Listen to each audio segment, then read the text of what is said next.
Hey y'all, coming to you from the international headquarters, ScottieDTV, but I was at the Gilmore Car Museum in Hickory Corners, Michigan, and man, I cannot tell you what a cool place that is. If you've never been, make sure you put it on your list of things you want to do.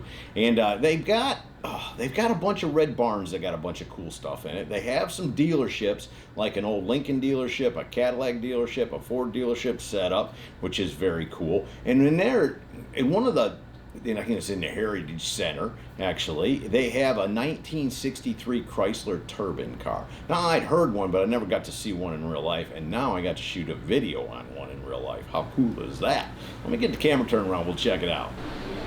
Like I said, I had heard of them, but I'd never actually been able to stand before one in real life. How cool is that? They made 55 of them in 1963, but this wasn't the first attempt Chrysler made at a turbine car. The first one came in like 1955.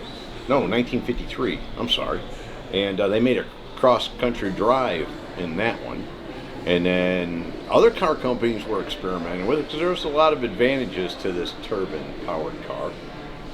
Less maintenance. They said it would run on anything. You could run it. It preferred to run on diesel fuel, but you could run it on tequila, Chanel No. 5 perfume, peanut oil, you know, anything but leaded gas. It didn't like leaded gas, so couldn't run it on that.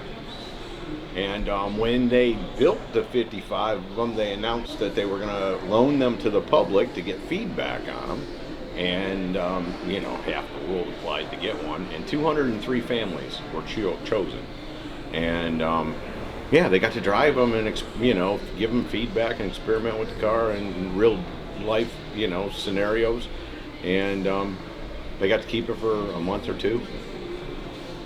Really cool program, and you know, there again, the Gilmore Car Museum is got a ton of really cool transportation related history. Not just cars, not just American, you know, late model kind of stuff. You know, there's Franklin is there, Cadillac is there, Lincoln is there, Ford is there, and this 1963 Chrysler Turbine Car is there. And it's got really, really cool features to it. You know, I mean, not beyond the point of having a turbine motor. And by the way, it does not propel itself with jet propulsion. The turbine engine actually turns the wheels. Somebody out there would be wondering that, I'm sure. Anyways, they destroyed 46 of the 55, so there must be 9 of them out there. Another interesting fact is that all but one were painted this color, Turbine Bronze. Man, look at that back. It looks like a jet. In the interior, I just absolutely love the interior in this thing. I never expected that. I mean, look at that, like, power tube that runs through there. And the bronzish leather that they chose, you know, just a color you wouldn't think would be like, oh man, that's going to be a lot. But it really works well on this car. The whole thing, I thought it was cool. I was all about shooting a video on it. I knew you all want to see this thing, and I'm sure there's going to be a lot of discussion at the end of the video. I put a short clip in of the information boards over there with the car. Do your own research. You know, all I know is cool, and man, this thing is cool. Vinyl top. The body was actually designed by Elwood Engel and built in Italy by Dio. Look at how the speedometer and all is laid out in it. It's like something we would do in a hot rod today, especially that torque tube. I think Andy Leach might have got an idea on a Model A from that. I'm just saying, I don't know.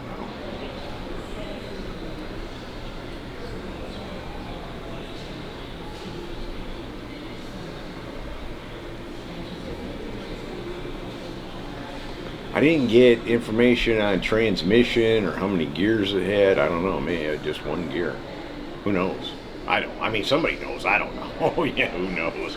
I bet you there's a lot of people that don't know just because I don't know. Doesn't mean nobody knows.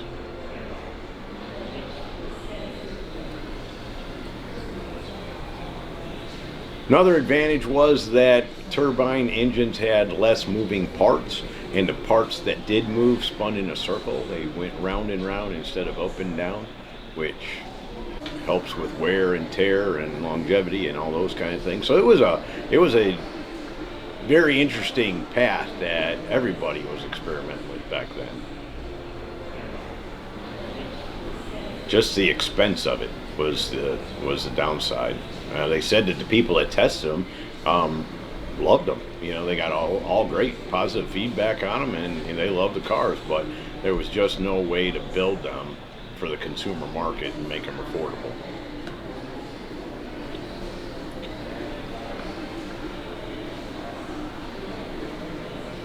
And I don't know if to say if it's a good looking car, it's a cool car. It's got some really cool features to it, but I don't know that it is like a 70 Mach 1 Mustang or a 55 Chevy or something like that. Iconic, cool design.